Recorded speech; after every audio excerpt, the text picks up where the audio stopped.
Sa aming Dirty Kitchen ngayong hapon, ayan, dahil sa lamig, dahil sa ginaw, ayan, lahat ng aming mga pusa, 4 yan sila. Si nanay at saka yung 3 niyang mga anak, anyan, nagpapainits.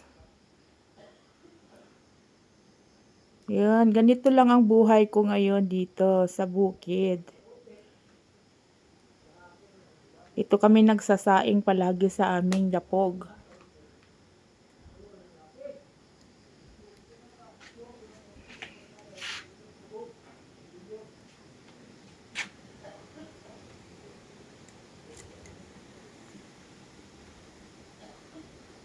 Magandang hapon.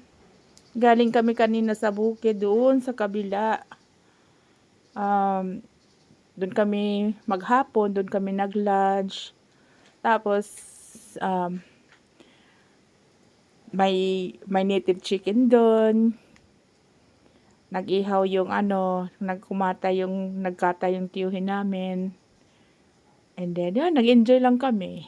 Nanguha din ako ng kawayan para itatanim namin diyon sa kabila.